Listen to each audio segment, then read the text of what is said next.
the hell are you? I'm glad we got this fired up. I don't think you need an Tyler, introduction, but Tyler, how can we start this thing? That there's picks remaining in the draft. Green Bay has 3 picks left. I'm waiting with bated breath here. you're I'm guessing you've got both broadcasts up, right? ESPN and NFL Network. You're soaking it all in, aren't you? I have not turned on the TV today. I just can't handle it. I'm just watching the draft tracker on NFL.com. Yeah, well, Packers just grabbed a Central Michigan running back. Maybe somebody you saw, Lou Nichols. Lou Nichols. I did see him 2 years ago at Western Michigan, just for the heck of it, a little action. Bob is a MAC expert, basketball and football. You've become a connoisseur of all things MAC, I feel like.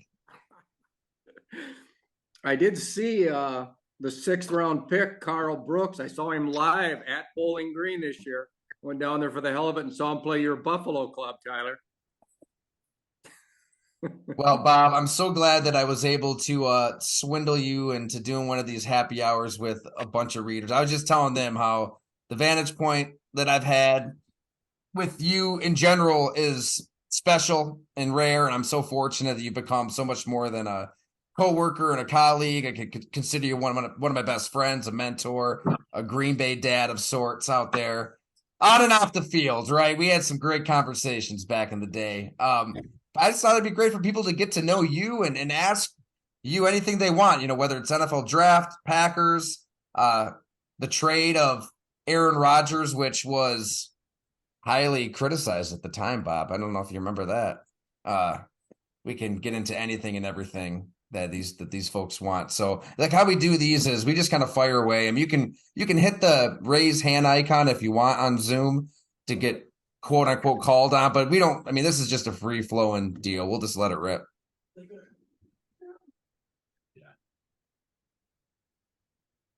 Whoop. Okay, we got a few more coming in too. So yeah, where do you want to start? I mean, Bob, where do you want to start? Like, are you tired of talking about the draft? Do you like No. when it's over? Are you done? Like, do you just get away, or all these names are probably still so fresh on your brain that you can probably dig into any of these I mean, start with the first pick, like Lukas Van Ness. What do you know about him? I'm sure Packer fans would love your perspective, talking to all of these scouts, all of these execs and coaches. He's got great size. He ran 4.62. He's a young kid. He's powerful. He's a hard worker. Good Wonderlic score. He's just, he's a third-year sophomore. He's only played 2 years. He's never started a game. He's at like 50% playing time. So if you take a guy 13th, you'd like to have a stronger resume to go on. That's the one problem with Van Ness, and it's a bit of a gamble because of a thin resume. Kirk Ferentz just does a little different at Iowa, right? I mean, you watch as much Big Ten football as anybody, and we both have talked to Kirk Ferentz for different projects over the year. It's just a little different there. How would you kind of explain it? Because that's like, if you don't know how they operate there at Iowa, that would be a red flag. I mean, didn't even start a game, but he played a lot of snaps, and it's a typical Brian Gutekunst pick with the arm length and the size and the attributes, all of that. Taking somebody that you can coach up and turn into something is what Green Bay does. But yeah, what's it like there in Iowa for those who might not really get that? So as you know, Charlie, my son Tyler, he graduated from there in about 2010, and he's a huge Hawkeye fan. So we talk about their teams every year. Is Kirk the most senior college coach, Division I, anywhere? Yes. Yes. 23 years, maybe. Yeah. In fact, Charlie worked in that office his senior year there, sorting out recruiting DVDs. I remember that. And so he knows the Ferentz family. But yeah, it's conservative, fundamentally sound, produced a lot of linemen. They had a terrible offense this year, beyond terrible.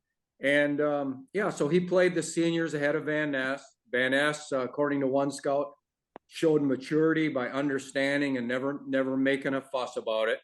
And he played his 53%. I think they were stunned when he came out.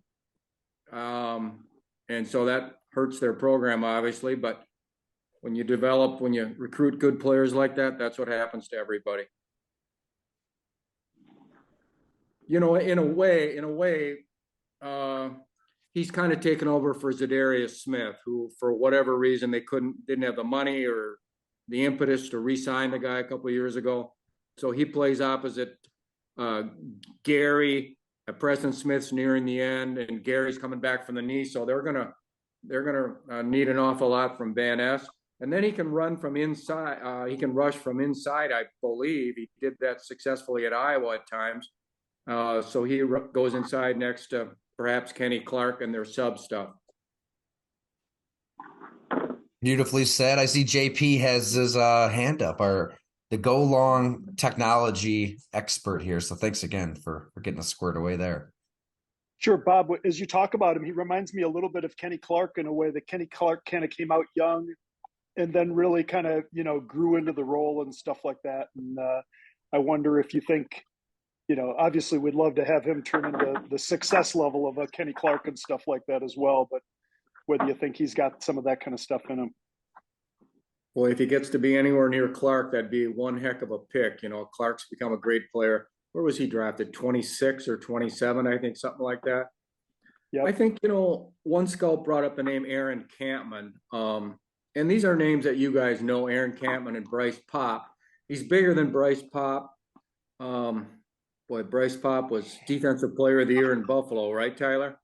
As you remember. That's right. I mean, he is the bend he had is incredible coming off the corner. What a natural bender. And then Campman, I always thought he was kind of underrated. In my years of, counting pressures and hurries and knockdowns and things, his numbers were just fantastic for 2 or 3 year stretch there. So if he's as good as Campman, who started out as a defensive end and then he stood up his last year in Green Bay, it actually wasn't a terrible move, a terrible decision with Dom Capers. But if he gets to be as good as Campman, that's be another great pick. B. Harlan in the house. There's a lot of B. Harlans in the world. What's going on? Yes, I've got a question for Bob. Can everybody hear me? Yes, sir. Yes. Hey, Bob, this is Brian. I live in Chicago. I am an Iowa graduate like your son. I'm also a native of Green Bay, and we've met a few times. My question to you, Bob, is that the Packers took a kicker in the 6th round from Auburn, and knowing your ties to Michigan, I wonder, should they have taken Moody, given the fact that everybody thinks he's going to be a long-term NFL kicker? So, Brian, Moody's definitely better than Carlson, than the special teams people I talked to and scouts on that. So Moody went late 3 to the Niners. Do you want to? So they took Kraft, and then Moody went about 20 picks later, and then Colby wouldn't. So they would have had to trade up for Moody. I've seen Moody his whole career over here at Michigan. He was really automatic the last 2 years. I mean, really automatic in cold weather. Won that Illinois game on a 25-degree day. I mean, there's no Michigan winning the Big Ten, I don't think, or in the playoffs without that kick. That was from 35 to win it at the buzzer, 1917. Carlson, I don't know. He's not a long-range guy. His brother bombed out with the Vikings after they picked him. He's had a great career now with the Raiders. Carlson's been there 6 years at Auburn. He's gone through some tough times. He's injured. He had an ACL. I don't know. I think it's worth a shot. The guy from Eastern Michigan, Ryland, went in the 4th, so that was beyond Green Bay. So they got Crosby in the 6th 15 years ago. It's worth a shot here. They had a whole bunch of picks at the end of this draft. I was anticipating them taking a kicker. Thank you.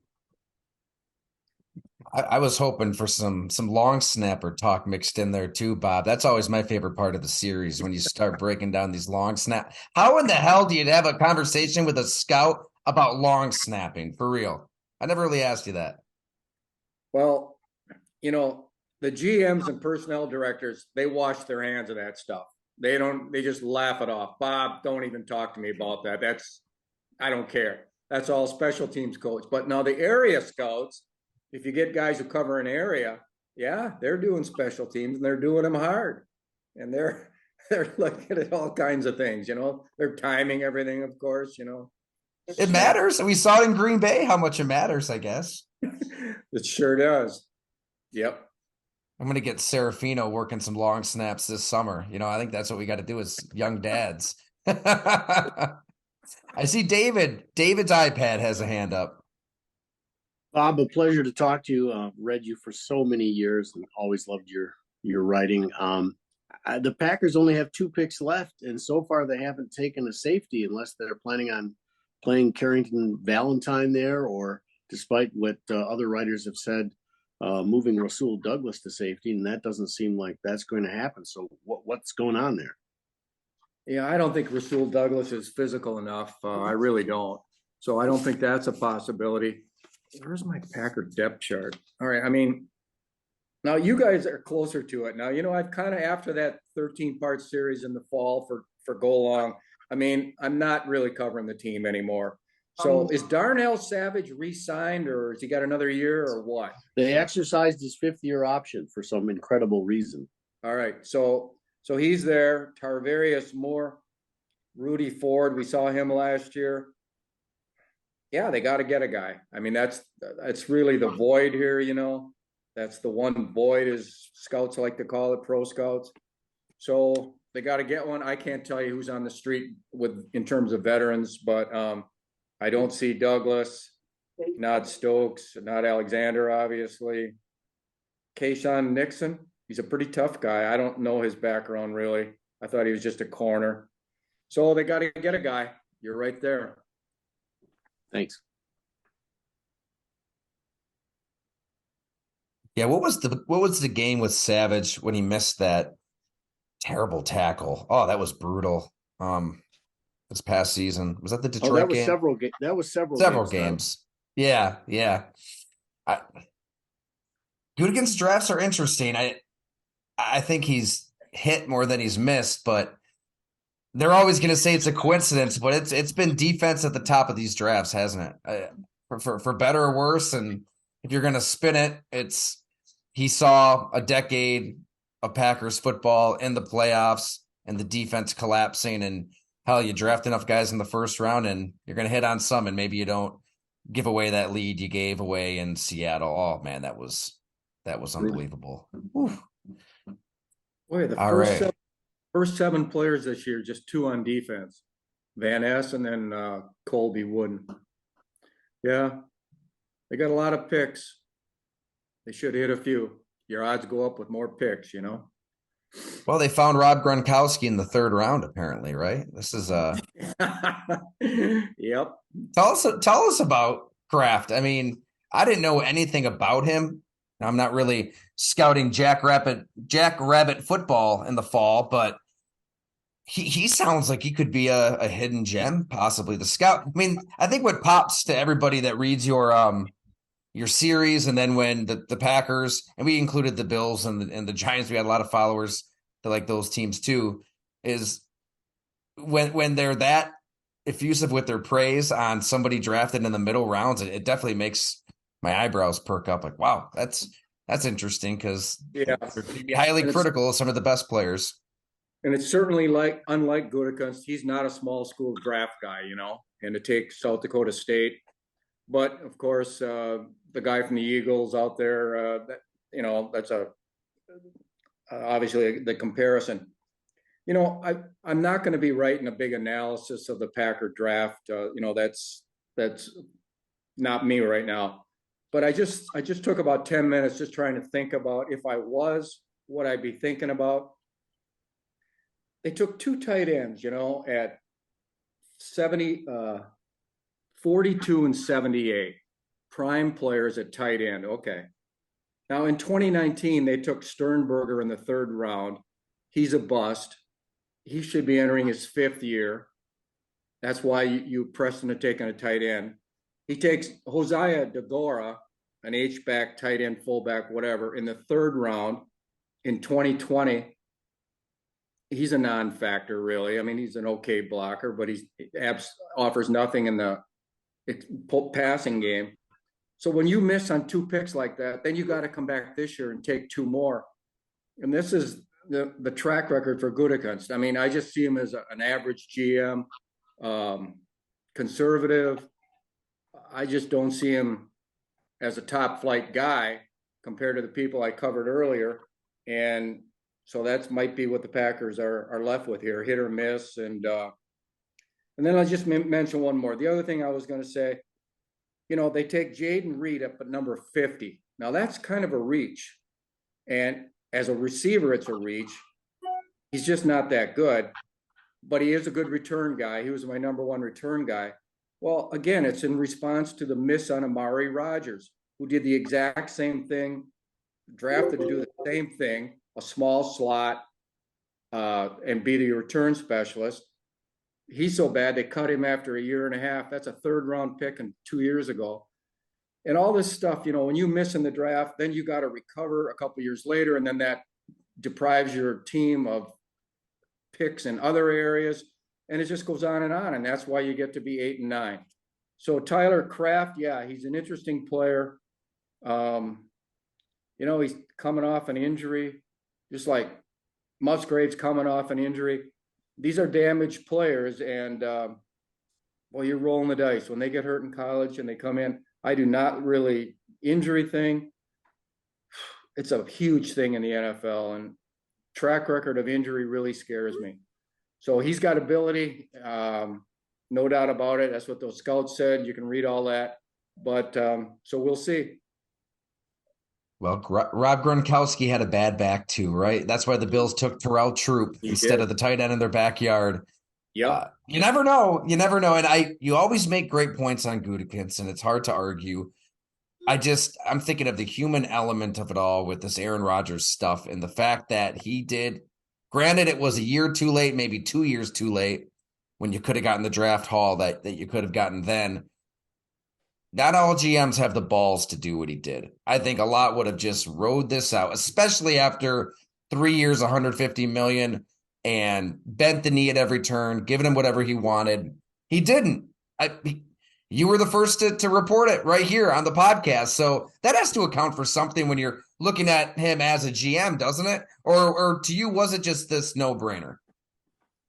It was time to move on, Tyler. I agree. I mean, Rodgers has these 3 playoff, well, the Lions not a playoff, but 3 end of year games at Lambeau demanded action, and his age, and he didn't play well.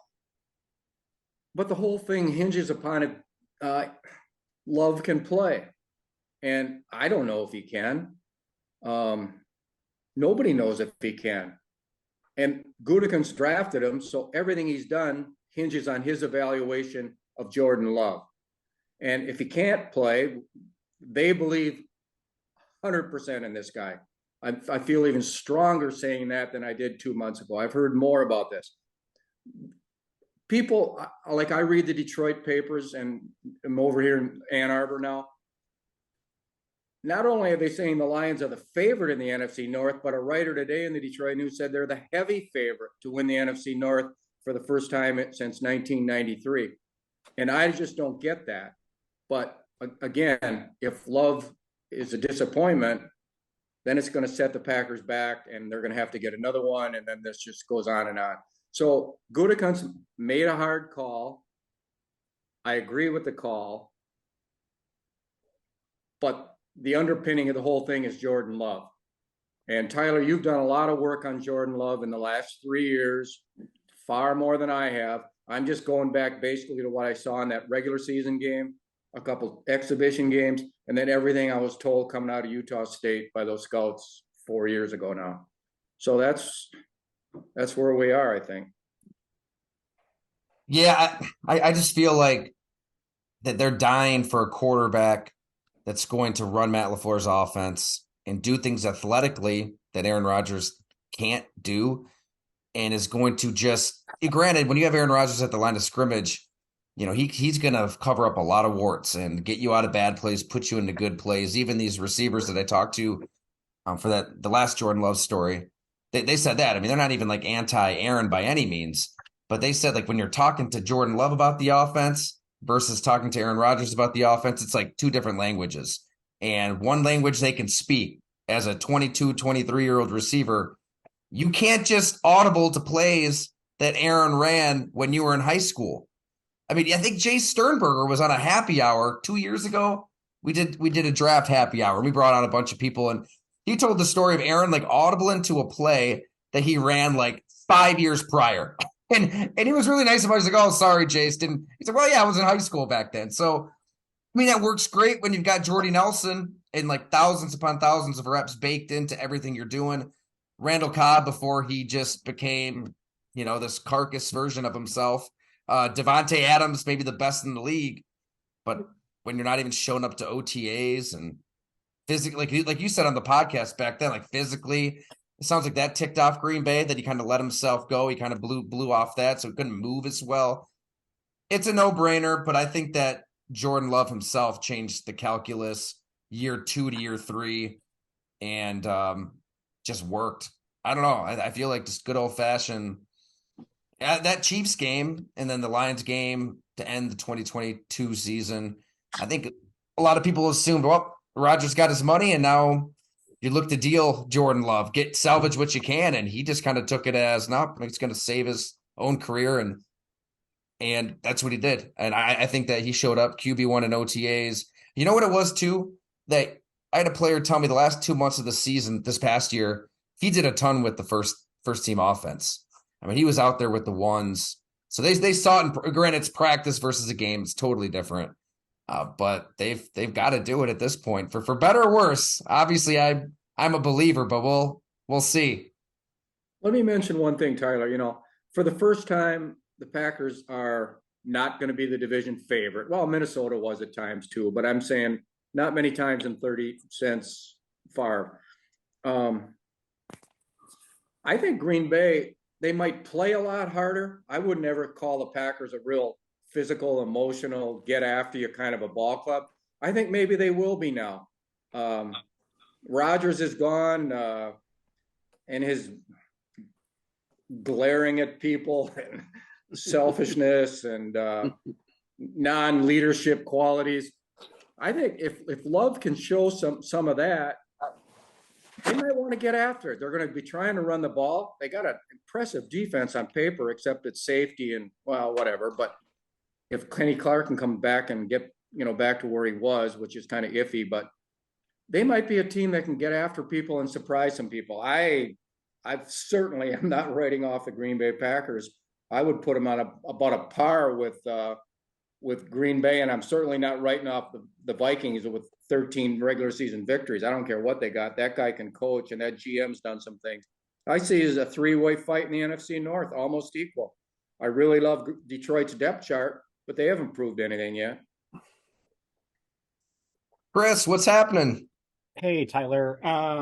Thanks for doing this, Bob, too. Related follow-up, like on the return on the trade, it felt, high under the circumstances, right? And obviously not what it would have been last year. I think we all realize that. But did it seem high to you? Were you surprised by what they got back?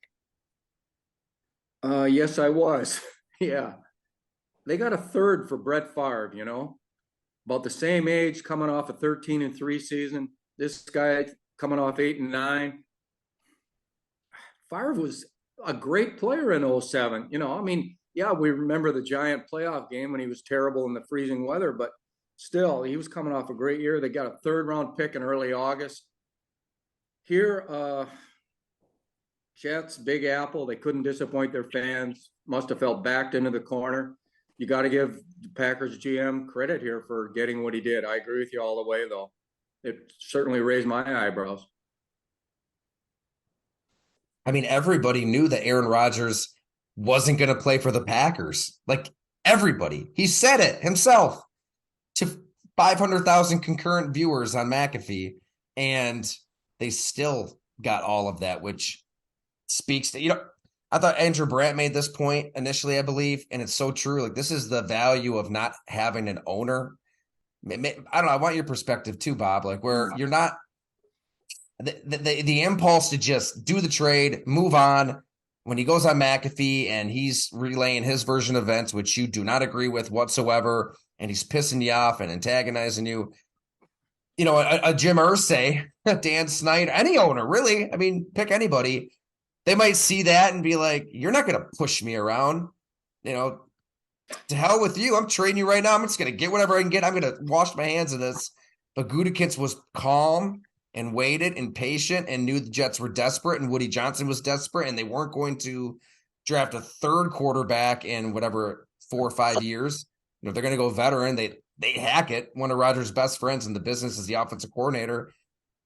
So their patience, I think, to answer Chris's question, maybe that's a big reason why they were willing to take this as close to the draft as they possibly could and really call the Jets bluff. Like, all right, New York, go ahead. Trade for Lamar Jackson, completely change your offense and give up 2 first-round picks or, get Ryan Tannehill. They didn't really have many options, and Green Bay kind of called their bluff.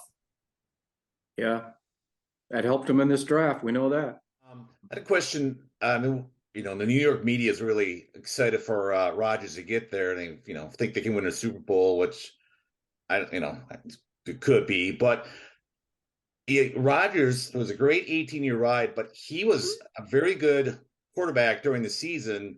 But come playoff time, he was brutal.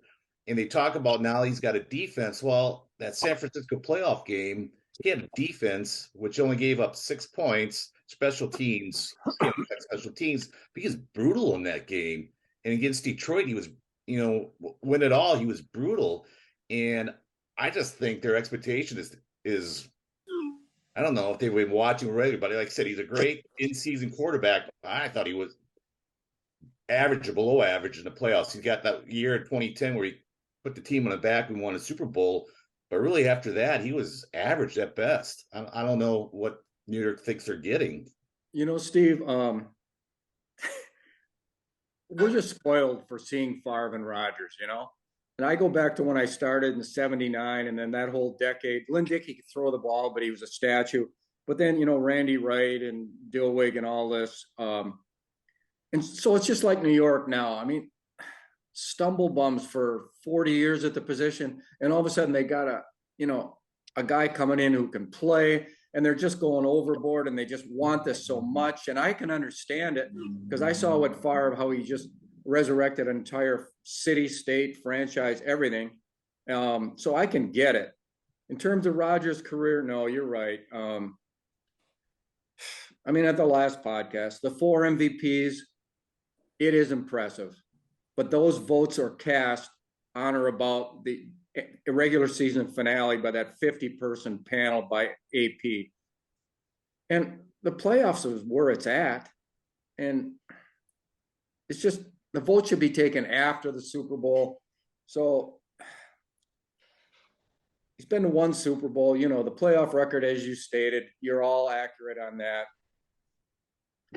1 Super Bowl, inherited a great team. That's why I took Favre number 1 over Rodgers in a close, tough decision I thought about for weeks in that thing in November when I did that. Favre never missed a game. Rodgers missed about 20 plus. To me, I think he's one of the most overrated QBs in history. I really do.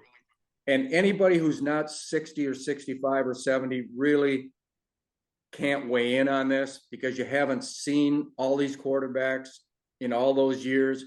I saw guys, I can picture guys from about 1962 all the way to the present. And I know how hard this game was to play for quarterbacks and how they just got drilled and concussed. And it was just open warfare on QBs. And none of that applies today. And, people nowadays would, dismiss a Len Dawson or I don't know. I'm just thinking of names, Roman Gabriel and Dan Marino and whatever. And people here, I think they just think Rodgers is automatic top 5, if not top 10. Well, he's not. He just isn't. He did not throw picks. But part of that is his selfishness. He didn't want to go downfield. He knows exactly. He's the most calculating person one of the most I've ever met. and he knows what Hail Mary picks do to passer rating. The passer rating formula is skewed to picks, and he understood that the day he walked in the door, and he just eliminated picks, and that's where that passer rating is, and that's where all this narrative about he's a top 5, top 10, all-time great, first-time Pro Bowl Hall of Famer, but he's really not. He's a good quarterback, but there are really 20 to 25 really good quarterbacks too that he fits in somewhere. That kind of fits into the playoff narrative too. I mean, when you get into the playoffs, you're playing better teams, better defenses. Everybody's giving your best stuff on 3rd and 8, and you've got to make a throw to win your team the game in the fourth quarter, not try to not lose the game in the fourth quarter by playing safe. You've got to be willing to take that chance, right? I mean, that's what it's about. And we know Favre gets destroyed for some of his multi-pick playoff games. I got it. But the guy would go down fighting, you know? He wouldn't take himself out of the lineup with eight minutes left in St. Louis or something like that. I mean, he would go down fighting. He didn't care if he had 3, 4, 5 picks on that final stat sheet and the passer ratings down to 48.1 or whatever. He just played. He kept trying to win. He didn't care about that stuff. He never missed a game. I mean, it's close between the two, but just what Favre inherited and what he left it at, to me, that's monumental. Tyler, Green Bay was terrible. I covered that team. As a writer there for 8 years, or 10 years, I had no idea what it took to win. I'd go to those Super Bowls and ask these coaches and players, what does it take? You know, I cover the Packers. What this might be 86, 88, 90. What's it take? How do you get here?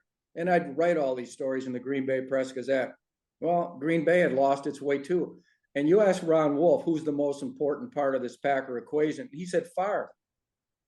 Not Holmgren, not himself, not Bob Harlan, not Reggie White, Favre. And it's just, that's why he gets the nod over Rodgers. Rodgers inherited a machine that was really running well, a franchise that had found its way, and it just wasn't this cataclysmic rebuilding job that Favre steered. God, the older you get, the more you realize how much all of that organizational structure matters to play on the field. It's hard to kind of connect those dots just surface level, but man, everything affects everything. Jim Mona says the same stuff. Like, if you're interested in winning, you better have an owner who's going to spend money and get the hell out of the way. So Green Bay kind of has the benefit there, you know, can, for better or worse, no owner. And then you better have a GM and a head coach on the same page, and you need a quarterback. So they've been, well, here's JP brought up a good question here. He goes, why not Bart Starr? And where does Bart Starr fit into this all for you? He won 5 titles. That's unreal. In a 14-team league with few African-American players. I was a kid. I mean, I saw him play all those games, saw a few times live, drove down from the UP. You know, when I did those, I rated those quarterbacks 10, 12 years ago. I remember that. Yeah, that was interesting. There are some people you have to project to the modern game, and you cannot project Bart Starr to the modern game. He's really a non-athlete with an average arm. He's smart, he's tough, but can't really escape. I've mentioned this before, but I'll tell you again. And to me, it just describes Bart Starr, his athletic ability. Tom Bettis told me this when I was doing the Super Bowl book. Bettis was a linebacker for the Packers and then later the Chiefs. Or no, he was a coach for the Chiefs in Super Bowl 2 or 3. And excuse me if some of you guys have heard this story, but because I grilled Bettis about this, he said it was true. Well, they had a Packer basketball team traveling in January and February, and it appeared at my high school up in Escanaba, holy name. And I remember seeing these guys come in with 8 players and then play a bunch of teachers or whatever. And Bart was on that team. And Bettis told me that during layups, they would be on Bart all the time about this, but it never changed. He would go in for a layup on the right side, just the old classic traditional layup. He would go off his right foot, not his left. He could not coordinate his feet to shoot a layup. And Bettis said they were all over his ass. I mean, just mocking him. Bart, what the hell are you doing? You're going up like a, I don't want to say, but okay. But he could not. He just continued to go off the right. Can you imagine that? And this is that just, to me, it's just a small cut, but that just shows you his lack of athletic ability. Yes, he's a winner and all this, but come on, you can't compare him with Marino, Steve Young, Aaron Rodgers, Brett Favre. You just can't. It's just, yes, he won, but when I rate quarterbacks, you can project these guys to the modern game, and you just can't project Bart. I'm sorry. I was hoping you'd tell that story. I can remember you bringing it up way back then. Yeah. And Bettis played on that team. Okay. Yeah, I think he was the player coach of that Packer basketball team. All right. If we can just hit pause on the Packers talk. David Conan, he just asked a question here, which we're very tight end friendly at Go Long. So this is great. He wants your thoughts on the Bills adding Dalton Kincaid. Yeah, Kincaid goes at 25. He wasn't even he played at San Diego, an FCS school, non-scholarship for a couple of years. And then he goes to Utah, and he wasn't even the guy this year. Brant Kuthi was the guy, and he gets hurt in the second or third game, and then Kincaid just takes off. So he's kind of a one-year wonder, as the scouts would say, but he played terrific. And against USC, everybody cites this game, the first USC game this year, 16 targets, 16 catches, 200 plus yards. I mean, I like him. I think he's the best. The scouts poll gave it to Michael Mayer, but I always thought Kincaid was the best. But he's got a back problem, and that's the deal. 2 scouts said he had back fractures. They used the word plural in describing what their doctors had picked up at the combine on Kincaid. That doesn't sound good. Now he's been cleared and he's ready to go. His doctor has said that. But boy, the Bills are taking a chance on that. And, we'll all forget about this back, but then if it pops up 2 or 3 years ago, we'll all remember it. So they are taking a risk, but he's really a good player. It is fascinating. We've seen it go both ways. We've seen it's not unlike any of us that have back issues, right? Like it's something that can linger and ruin a guy's career, or like we said Gronk earlier, maybe it's nothing. Everybody's different. Everybody recovers different, deals with C4s and C5s differently. So he is what they need, though, X's and O's wise. I feel like you've got Diggs, Davis, our guy Isaiah McKenzie. There were some ups and downs. He thought he should have gotten the ball a little bit more at times. He's not wrong. He was open a lot, but he also had his share of drops, and it didn't work out with him in the slot to the point where they're desperately calling Cole Beasley and John Brown. So they had to get somebody in the first round. So I give them credit. I really was fearful Sean McDermott would go defense again, because it sure seems like he has the final say there. He's a defensive coach. When you need weapons, you got to load up. And there was that run of wide receivers. So maybe they're seeing this run and they got to get in there for somebody. I mean, it is kind of a hybrid. He does a little bit of everything. All right. I can't remember who popped their hand up first, so I'll just let everybody kind of shout over each other. Bob, what do you think of Sean Clifford in the 5th round for the Packers? He was there was that run of QBs right in front of him, from 127.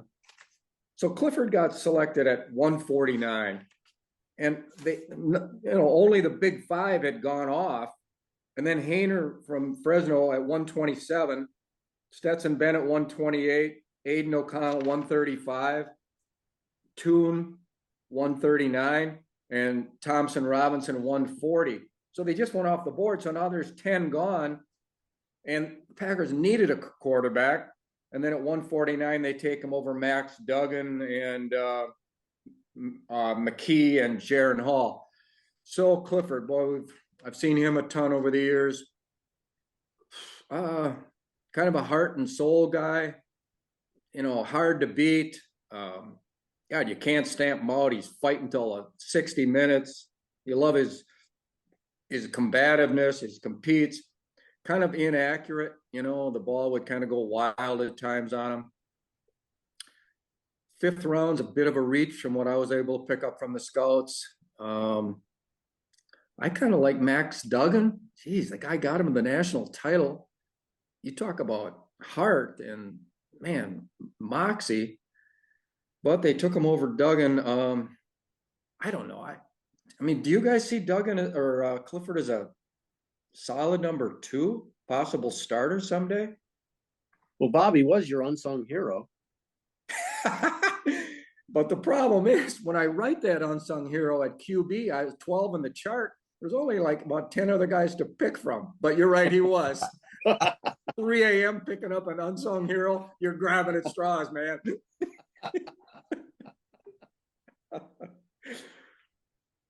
Bob, I want to ask you about the Clemson curse, and God, I love that story. It was amazing.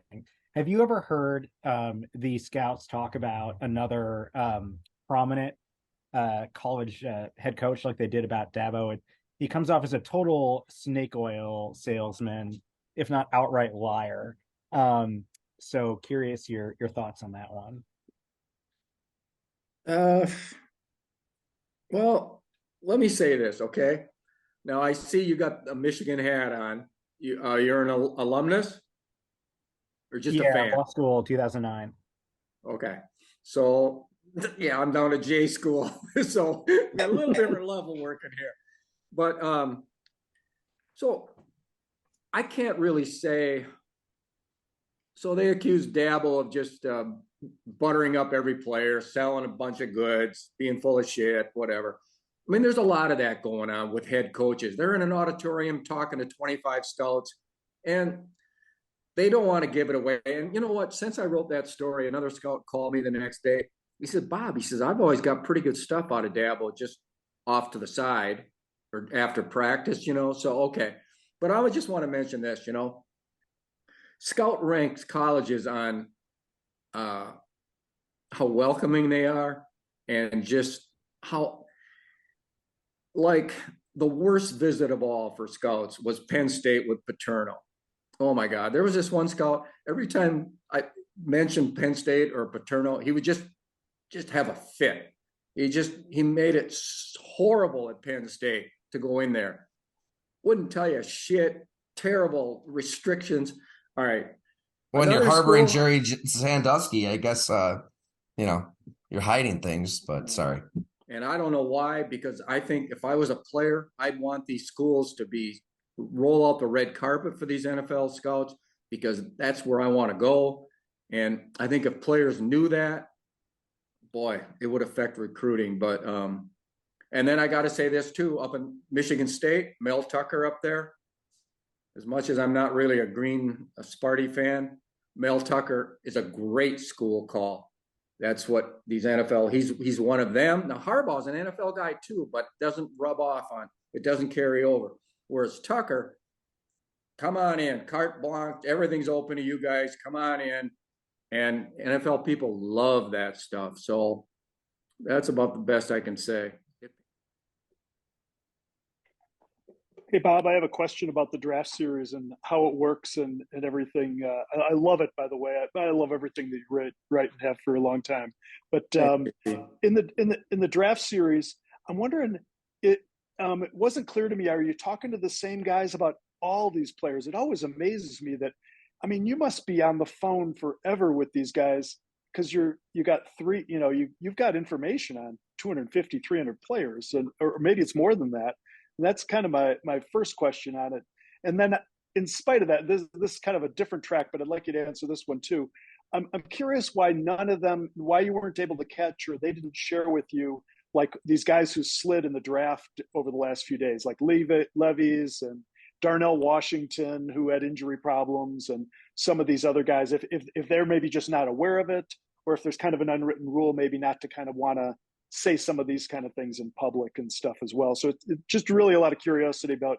I love how you're reading your series, because it's not you're not Mel Kiper who's trying, and not even a scout who's trying to do all this stuff, and also you're getting it from more than a dozen different scouts, so you get lots of opinions, which is really interesting to me, because you'll get the same player who some guys love and some guys don't. So explain a little more about your process. I'd love to hear. I'm that. an information gatherer, and done it for a lot of years, and a lot of people give me unbelievable amounts of time, and that's why it happens. That's why it works.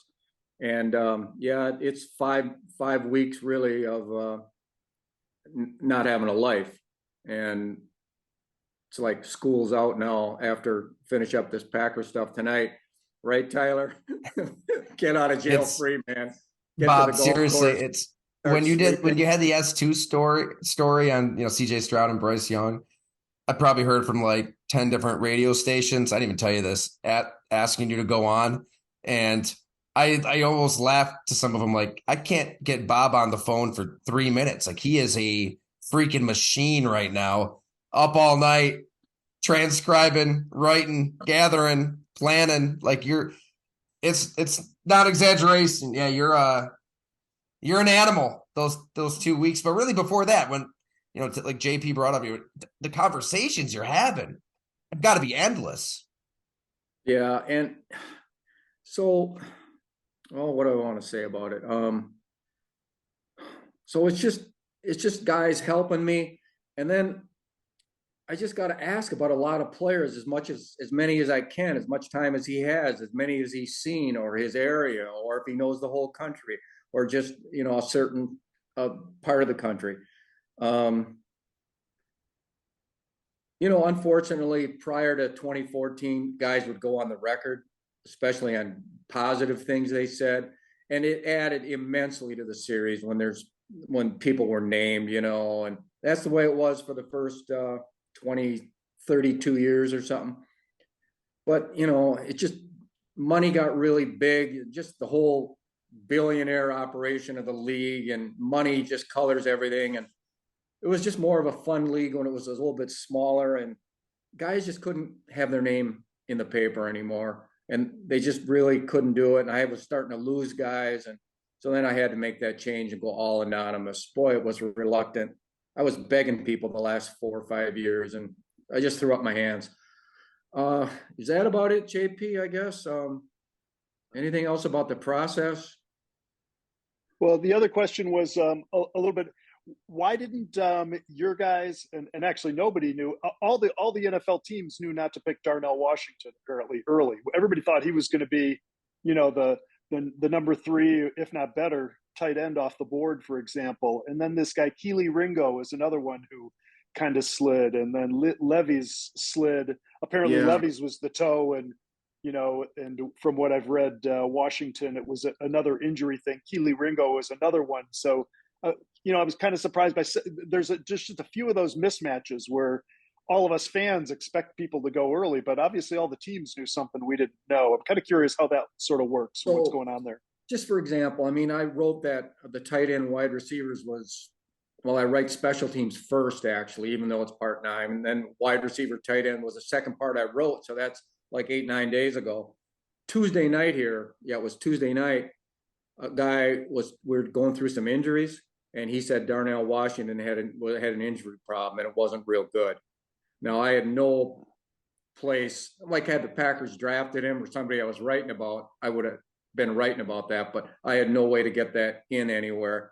I put him in the top 100 because I still thought he was, and he barely got in there. But so it's injury. A lot of those, when guys fall, well,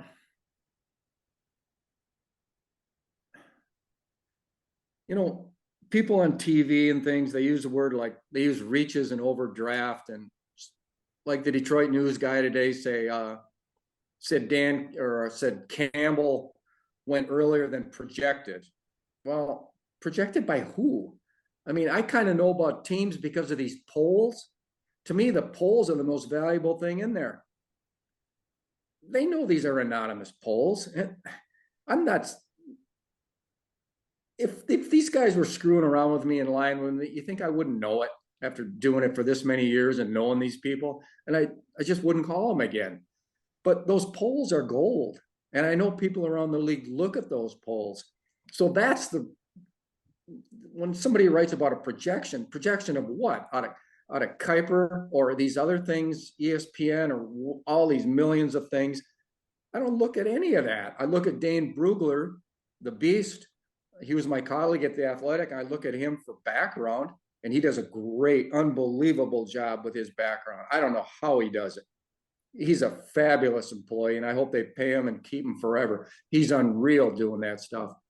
But they can't say it's a reach. They can't say it's projected unless you're talking to a bunch of scouts. And I kind of have a little bit of ability to say it's a reach, but maybe I got to be careful and recognize who I am too. And I can't go too far on that.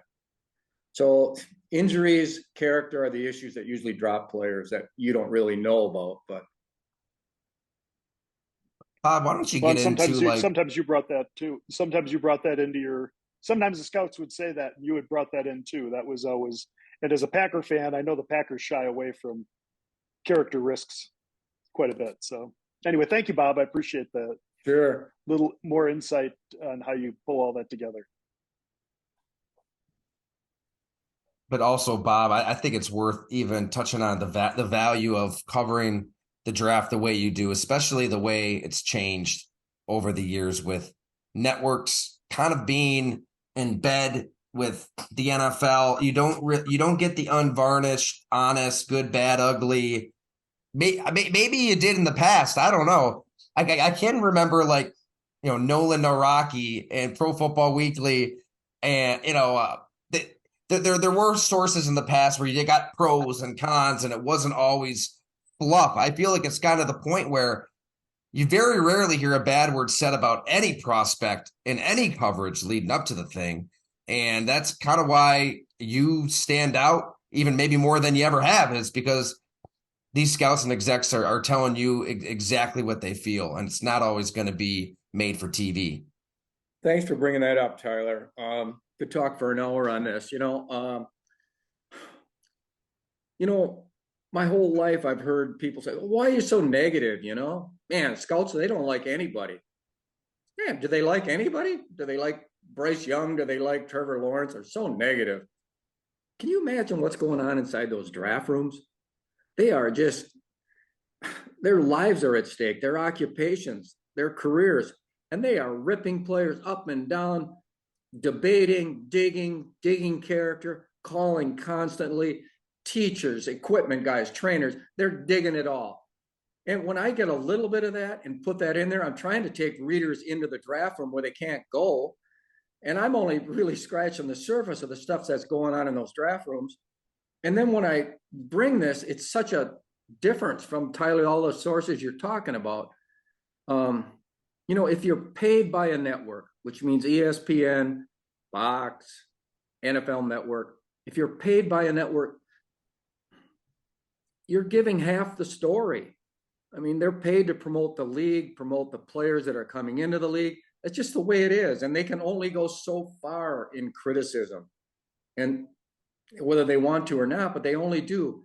And you hear these three words all the time: a little bit, struggled a little bit.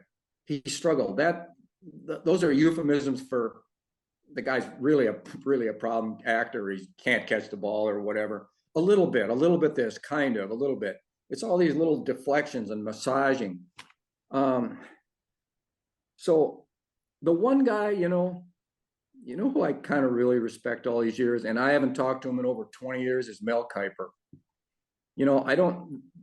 I can't read. I've never read anything, Mel, but when I just saw him on TV a little bit Thursday night, he is critical, and I give him credit for that. He's the one guy who's not afraid. He really does. Okay. The guy who started really all this, to me, the real best, great one, is Joel Bucksbaum at Pro Football Weekly, starting about 80, 81. Yeah, somewhere in there. And then he was fantastic. He died suddenly, very tragic and sad. And then Nolan Naraki replaced him. Nolan had played football at University of Illinois, and Nolan did a great job too. So those are the two who are the best draft nicks. They're both better than Kuiper, in my opinion, and Brugler's kind of getting into that range, but not quite yet, I don't think. But those are the two guys, and I knew them both very well, talked a lot. They were terrific, and they were the pioneers in this business. Well said. It's important. I mean, I think the readers, the fans, the people who make the NFL possible, right, by filling stadiums deserve truth, right? They shouldn't be pandered to and lied to and misled. And I'd love to know what people think about, like, even watching the draft. Maybe I'm getting to be a curmudgeon. I don't know. Somebody told me I'm sounding more like you too, Bob. So I don't know if they meant it as a compliment or not. But I'm watching this draft and it's like, oh my God, they got Dude Perfect, these YouTubers up there for a pick, and they're sliding in an NFL Sunday ticket promo. Like, before a pick. That's garbage. I mean, get the hell out of here. I mean, it's kind of sick. And there was a lot of that going on. I guess like a Canadian influencer announced the Bills' second round pick. It's just they've gotten so money hungry, and the NFL better be careful, especially with this gambling stuff. Where, I mean, you want to play with dirty money. It's going to catch up to you at some point. And public trust is a very delicate thing, kind of going all over the place now. But I feel like you can't play fans for fools, and they want authenticity, and the league better remember that. Let me mention this, Tayo, too, okay? I'm described as a negative cat, a negative Bob, all this stuff over all the years, But the bust rate is fantastic. In the first round, it's about 50%, real disappointments, 40 to 50%, and then rounds after this. But yet, nobody reminds anybody of that. And the pressure on these NFL people to live up to that, to the expectations, they know how hard it is. Their jobs are brutal. You're dealing with human beings and inexact science. That's what Dick Corrick of the Packers told me about the first year I was on the beat. Bob, this is an inexact science. Don't ever forget that. And I never had. The human condition, and guys and then they get paid, and they don't know how they're going to react once they get paid. The bust rate is so high, and the narrative on TV and with all these so-called analysts, used to be draft nicks, now they're analysts, is so high, and I don't know. And one more thing I want to mention too, I'm described now when you get to be a certain age as a grumpy old man, Bob gets somebody off the lawn. And, there's a bit of age discrimination going on in this society, and it's kind of sickening. I mean, I'm not kidding. And I don't feel I've really lost a whole lot. And, but again, I think it's young people. They tend to just get it with this age deal. And it's really bogus and it's unfair, but whatever, it doesn't bother me. I mean, that's in sports and otherwise too. Like if there's a big issue in the world, I'm sorry, I'm not going to listen to a 13-year-old or a 14-year-old discuss this issue. I'd like to listen to somebody who's been through everything and seen everything and has knowledge, because you don't know what you don't know. And that's a great point. We forget that. If I may make a suggestion, Tyler, to you and Bob.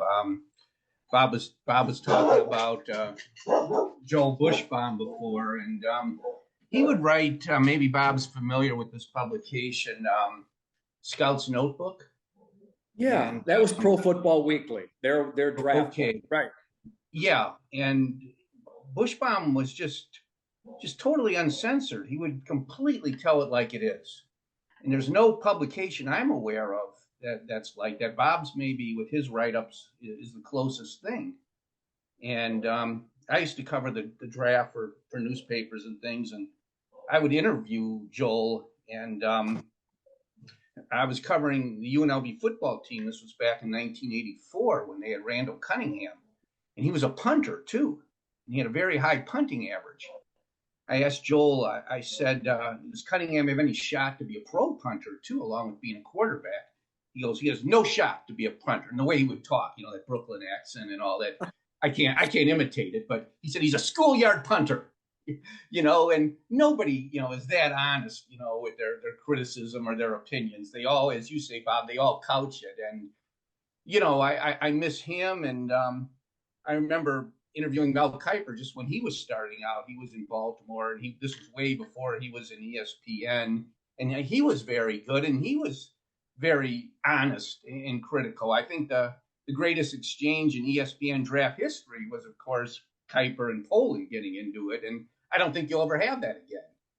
And it's just, and it's too bad, because that was Kiper, putting his opinion, and Poland saying, ripping him, saying, my mailman knows as much as you. And that's good stuff. And it's just too bad that it's gone into this pageantry, which the NFL draft is nowadays. It's just too damn bad, because there's no journalism, there's no objectivity to it. And I'm just so thankful, Tyler, that you have Bob working for you, and Bob, that you're still doing this stuff, because I know how hard it is. And so I just really thank you for both you guys, and for your honesty, Bob, and your objective reporting. Thank you very much. Appreciate it a lot. Thank you.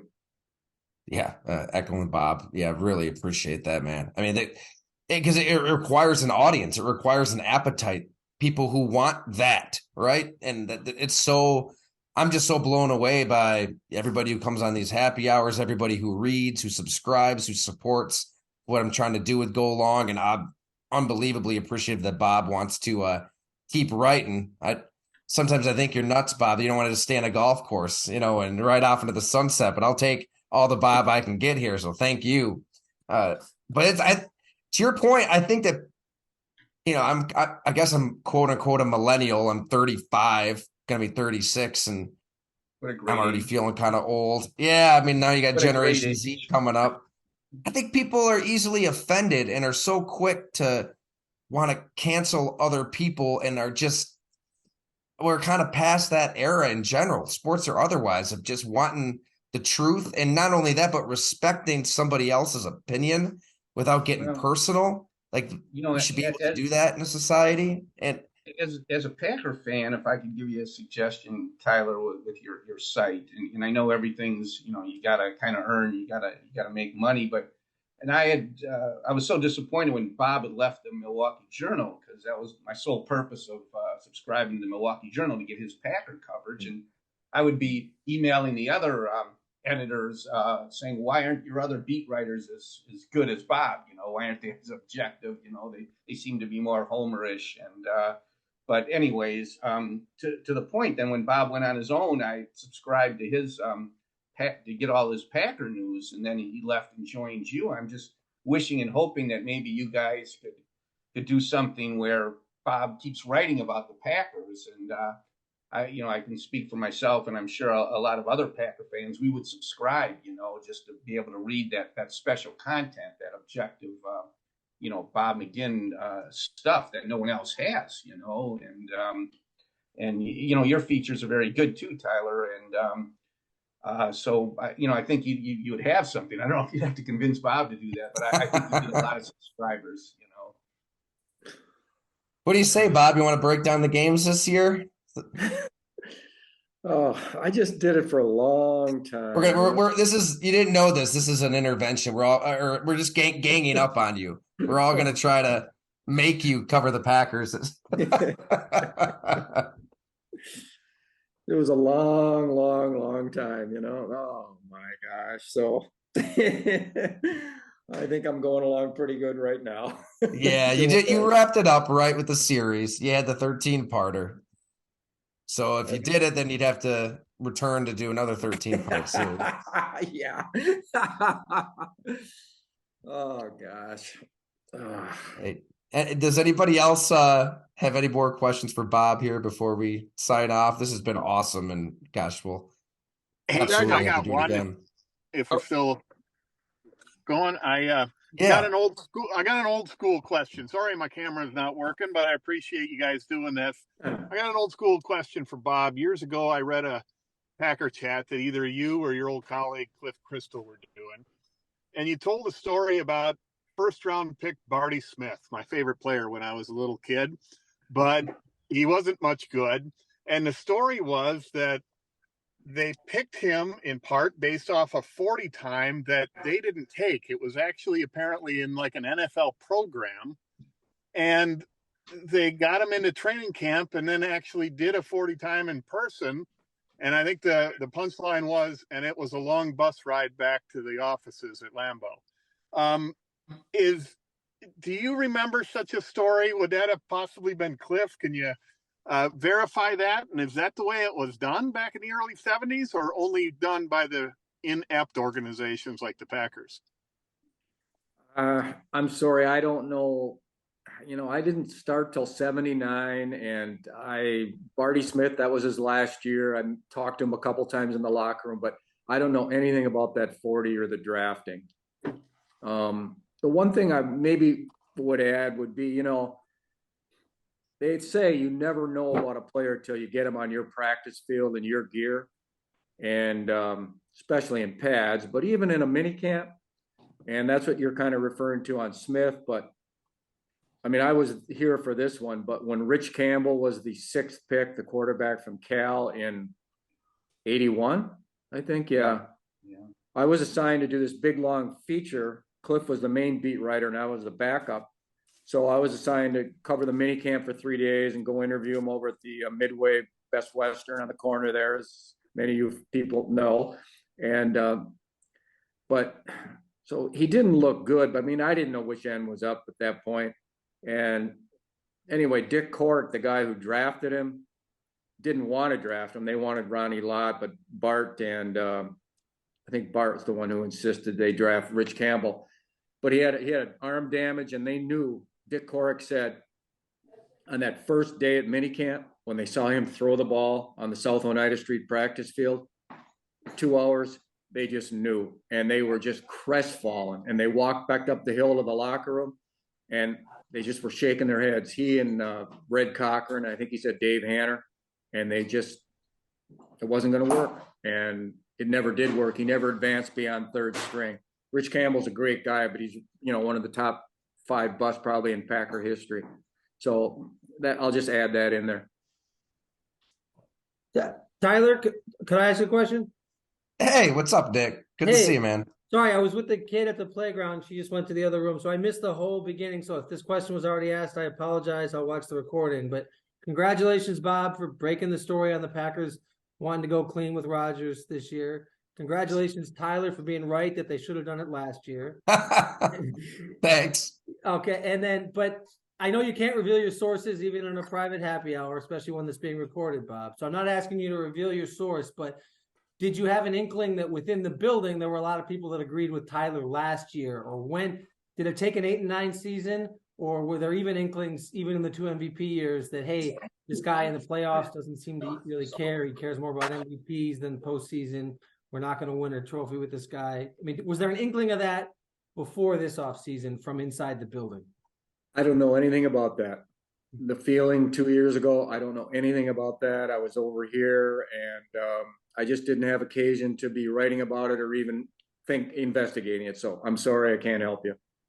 So this year, though, you asked the question and got the answer, or did they call you to say, hey, Bob, we're upset? Well, I reported it and knew from sources that they were done with the guy and they were 100% behind Love, and they were disgusted, and that was it. They were moving on one way or another. Okay. Thank you. I've got a question. Yeah. I can't remember the timing of your report, Bob, but do you buy Rodgers' claim that they did a 180 during the so-called darkness retreat? And the other item on the podcasting, I doubt you'll do it, but I hope you will. I would be interested to hear you and Tyler just shoot the breeze about whatever football you watched over the weekend, including college football. I don't know. Maybe you'd be interested. I'd be interested to listen to it. Oh, man, okay. Thanks. I'd love that. That's a good idea. So on Rodgers, all I can tell you, I don't know what they told him, or when or whatever, but they made that decision. And I don't think it was that long after the Detroit game, maybe within a couple of weeks, maybe less. But Gutekunst and all his people got together with Murphy and LaFleur and coaches and scouts, and they made that decision. And I don't know the communication with Rodgers. I don't think it's even important. They just made the call, and they weren't turning back from that, and that was it. And they were going with love. They believed in love, like Tyler said, how much he practiced last year with the ones when Rodgers was injured with that hand, and that was it. So I don't know the communications and all that. Rodgers, he's got his own narrative, you know, and he always will, and he's something else. Yeah, I didn't buy the 90% retired into the retreat at all. I mean, he was really kind of talking himself in a maze of his own making. I couldn't really follow it. He was trying to increase the Jets' trade leverage. Yeah. I really think to the extent that he was being strategic and not just buried in his own mind, that's what he was doing. He was trying to make us get less for him. And he had the opposite effect, I guess. Right? Yeah, that was odd. Yeah. That is a great question, though. Too, I wonder if they wish they could go in a time machine and just do this 2 years ago, last year. But they got a lot for him, and I think they're pretty happy that they're done with him. And he'll come back and he'll get the number retired and the street and all that stuff at some point, right, Bob? You've seen it many He'll times. do all of that. There'll be ceremonies, yeah. And then he'll be in Canton. What will the Packer contingent, the Rodgers contingent, be like in Canton? I remember what it was like for Favre. I was there that night in Canton. Hundreds and hundreds of people for him. Family, friends, teammates. I mean, it was a outpouring. How many will be there for Rodgers? Not the family. He'll have a lot of people there. I mean, there'll be teammates. I'm not going to sit here and say he doesn't have friends, but it's definitely different dynamic. I mean, that Favre speech was unbelievable, and a lot's happened with Brett Favre since, obviously. But to just speak off the cuff about his dad, about life, football, right? I don't think he took any notes. I could be wrong, but wasn't that the case, Bob? That he was just freestyling it. Yeah, that was an all-timer. It was good, yeah. All right. Is anybody else? I don't want to cut anybody off if somebody has a question for Bob. All right. Well, that was awesome, man. Bob, what a draw. I think you tripled like Jamal Lewis and Wyatt Teller, some of these other guys we've had on. So that's the power of Bob McGinn here. Thanks Bob. so much Thanks, for doing Tyler. it, Bob. Hey, thank you everybody for hanging out like this on a Saturday night. I mean, honestly, I'm floored, blown away. Your support is just unbelievably appreciated. So thank you so much. And I am true. Some of you guys said you've read me for years and years and years. And I mean, I'm nothing without you guys. And so I owe you all a huge debt of gratitude for being these faithful readers. It's been unreal, and you know, it's kind of just made my career. So thank you very much, all of you. You're so welcome. Thank you, Bob. Right Thanks, back at Bob. you. Thanks, Bob, for all the hard work. Definitely. Thanks, Bob. Thanks, Tyler. It's Hey. a great thing you do. Hey, Thanks, thanks, JP. Thanks everyone. We'll keep doing it. I'll open these happy hours up to everybody a lot more often. So we'll just and let me know. Like shoot me an email, tweet, whatever. Text who you want to have on these happy hours, and I'll try to get them. I mean, there's a lot of former Packers. That'd be a lot of fun. I think Bob's old friend Frank Winters came on once and told a Bob McGinn story. We should have brought Frank on. Bag of donuts. Just let me know. But thanks so much, everyone. We'll see you soon. Thanks, guys. Take care.